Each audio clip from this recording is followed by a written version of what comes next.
Hey everyone, welcome back to Ragtag Stacking. In today's video, I want to talk a little bit about stacking silver as a physical savings account. I'm not suggesting that this is the only way to stack or the best way to stack, but it's just currently the only way that I am stacking. I have mentioned in the future that I am looking in, or I might get into flipping in the near future, and in the far distant future, eventually I might get into collecting. But flipping is definitely one that is something that I kind of want to try out this year in 2021. That was one of my the things that I mentioned in a previous video that I might dip my toes in that. And I have been watching videos, and obviously different channels have the auctions and things like that, and people giving tips on flipping. And I'm still in the exploratory range right now. I am just on the periphery watching the channels and trying to pick up as much as I can. And then the next thing would be starting my own strategy for that. But for now, physical savings account is how I'm stacking.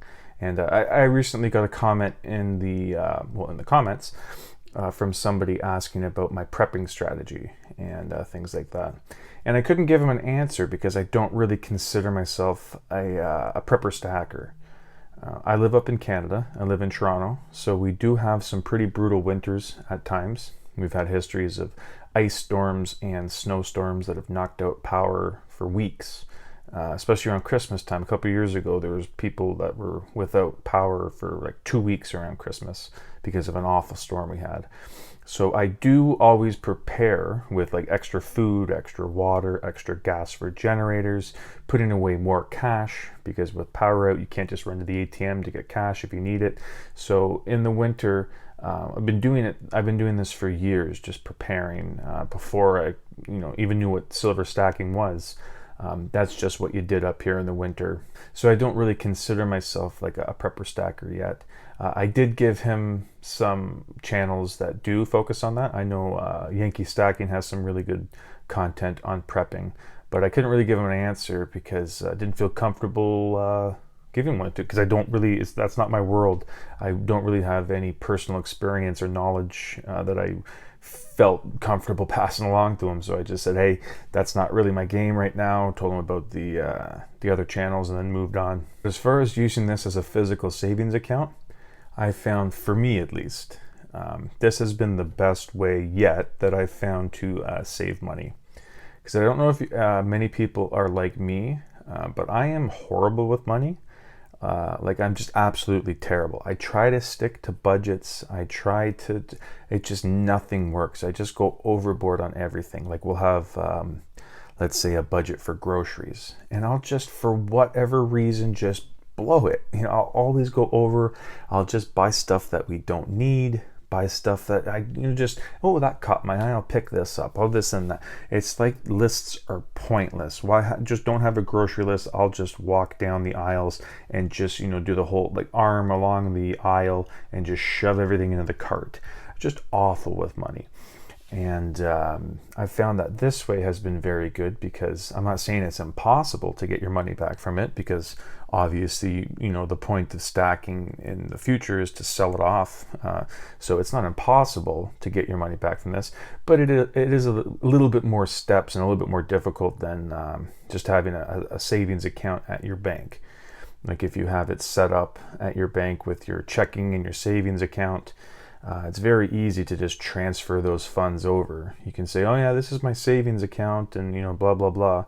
But then something dumb like, oh yeah, I'm gonna just transfer over $500 to my checking account because it's a great deal on like 36 Rubik's cubes. Can't turn it down, so I just need to transfer over this and get my Rubik's cubes.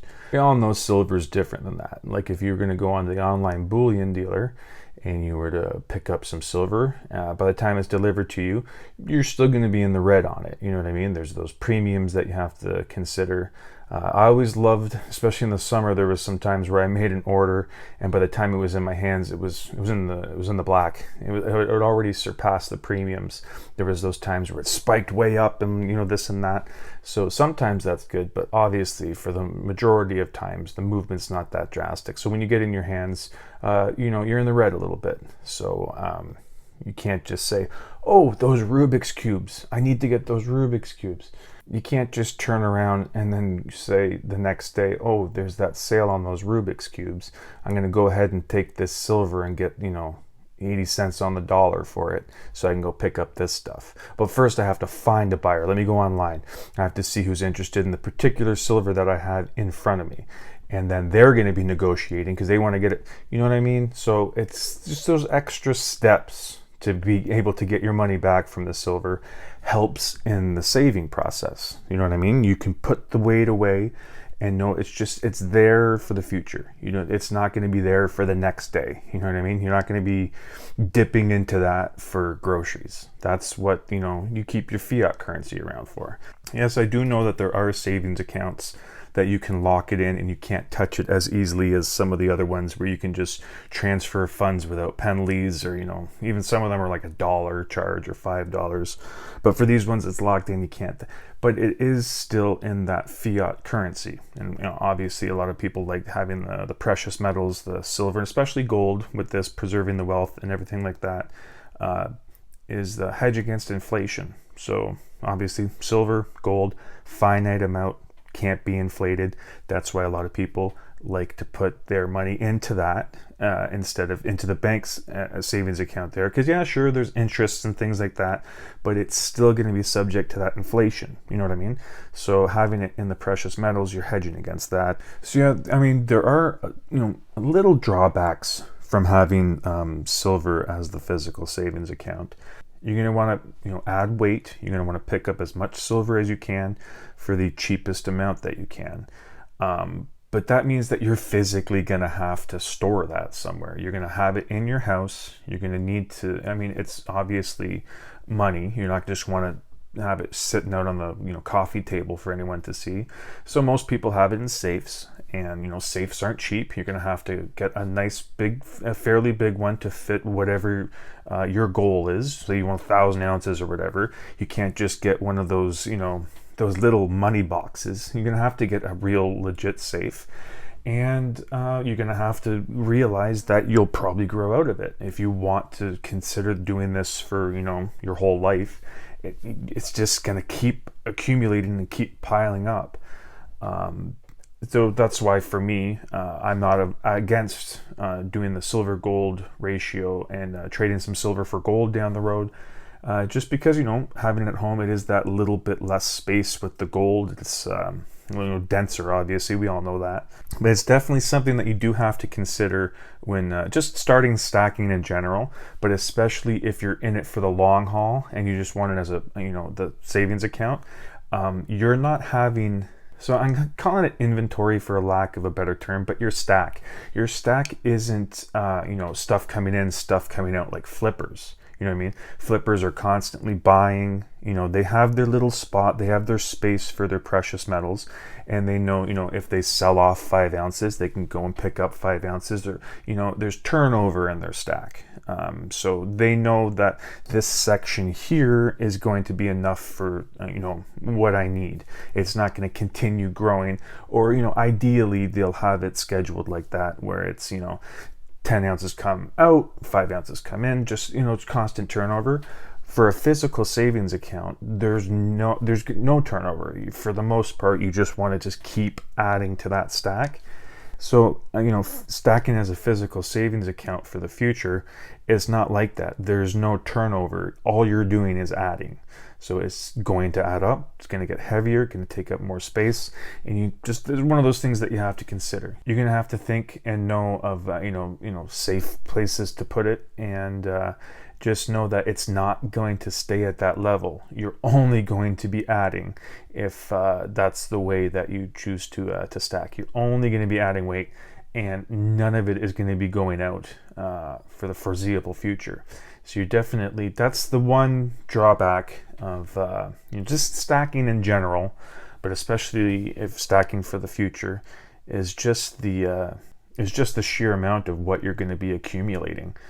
So, and as I said, it does add up fast. I just recently picked up not recently, but I picked up a monster box, and I was looking at it. I'm like, oh yeah, that'll be good for year, maybe year and a half. And I'm definitely going to have to get a monster box, another one at the 6-month mark, just because I have all the tubes in there, and then I have capsules and loose stuff. If I add 2 more tubes, it's completely going to mess up the entire way that I have it stacked. So I'm just going to have to bite the bullet and get another box, have 2 monster boxes, one just for tubes and one for all the miscellaneous loose stuff, you know, 5-pound bars, capsules, flips, stuff like that. So I don't know, those are like, a couple pros, couple cons of the stacking for a physical savings account. Like I said, for me, that's the only way that I've been doing it. So it's the only thing that I kind of feel comfortable talking about. Don't really have or want to give my opinions on flipping or collecting or prepping. But yeah, physical savings account is something that, comfortable talking about. But anyways, that's the end of the video. Thank you for watching, and hope you come back for the next one. Thank you.